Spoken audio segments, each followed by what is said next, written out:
Super ಆಗಿದೆ sir, ತುಂಬ ಚೆನ್ನಾಗಿದೆ. ಚೆನ್ನಾಗಿದೆ ಸರ್, ಸೂಪರ್ ಆಗಿದೆ ಪಿಕ್ಚರು. ಮೂವಿ ಚೆನ್ನಾಗಿ ಮಾಡಿದ್ದಾರೆ ಸಿಸ್ಟರ್ಸ್ ಅವರು. ಮೂವಿ ಸೂಪರ್ ಆಗಿ ಎಂಟರ್ಟೈನ್ಮೆಂಟ್ ಇದೆ ಸರ್, ಚೆನ್ನಾಗಿದೆ ಸರ್ ಪಿಕ್ಚರ್. ಎಲ್ಲ ತುಂಬ ಇಷ್ಟಪಟ್ಟಿದ್ದಾರೆ. ಪಿಕ್ಚರ್ ಚೆನ್ನಾಗಿದೆ, ಸೂಪರ್ ಆಗಿದೆ ಸರ್. ಮೂವಿ ತುಂಬ ಚೆನ್ನಾಗಿತ್ತು. ಇವಾಗಿಂದ ಜನ್ರೇಷನ್ ಹೆಂಗಿದೆ ಅಂತ ಹೈಲೈಟ್ ಮಾಡಿದ್ದಾರೆ. ಸೊ ಒಳ್ಳೆ ಮೆಸೇಜ್ ಕೂಡ ಕನ್ವೆ ಮಾಡಿದ್ದಾರೆ. ಸೊ ವಸಿಷ್ಠ ಸಿಂಹ ಅವ್ರ ಆ್ಯಕ್ಟಿಂಗು, ಸೊ ಕಂಪ್ಲೀಟ್ಲಿ ಎಲ್ಲ ಟೀಮಲ್ಲಿರೋ ಎಲ್ಲರದ್ದು ಆ್ಯಕ್ಟಿಂಗ್ ತುಂಬ ಚೆನ್ನಾಗಿ ಬಂದಿದೆ.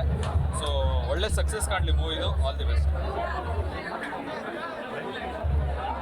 ಫ್ಯಾಮಿಲಿ ಓರಿಯೆಂಟೆಡ್ ಮೂವಿ ಇದೆ. ವ್ಯಾಲ್ಯೂಸ್ ಏನಂತ ತಿಳಿಸ್ಕೊಡ್ತಾರೆ. ಸೊ ಒಳ್ಳೆ ಮೆಸೇಜ್ ಇದೆ. ಸೊ ನೋಡ್ಬೇಕೆಲ್ಲರೂ. ಇದು ಫ್ಯಾಮಿಲಿ ಓರಿಯೆಂಟೆಡ್ ಮೂವಿ ಆಗಿದೆ, ತುಂಬಾ ಚೆನ್ನಾಗಿದೆ, ತುಂಬ ಸೂಪರಾಗಿ ತೊಗೊಂಡೋಗಿದ್ದಾರೆ ಸರ್. ಒಂಥರ ಇನ್ನೊಂದ್ಸತಿ ನೋಡಬೇಕು ಅಂತ ಅನ್ಸುತ್ತೆ. ಫಸ್ಟ್ ಡೇ ಆಗಿದ್ದು ತುಂಬಾ ಚೆನ್ನಾಗಿದೆ, ಇನ್ನೂ ಹಿಂಗೆ ಓಡಲಿ. ಮೂವಿ ತುಂಬ ಚೆನ್ನಾಗಿತ್ತು. ನಿಮ್ಮ ಫ್ಯಾಮಿಲಿ ಜೊತೆ ಎಲ್ಲ ಬಂದ್ಬಿಟ್ಟು ನೋಡ್ಬೋದು. ಕಂಪ್ಲೀಟ್ ಫ್ಯಾಮಿಲಿ ಎಂಟರ್ಟೈನ್ಮೆಂಟ್ ಅಂತಲೇ ಹೇಳಿ.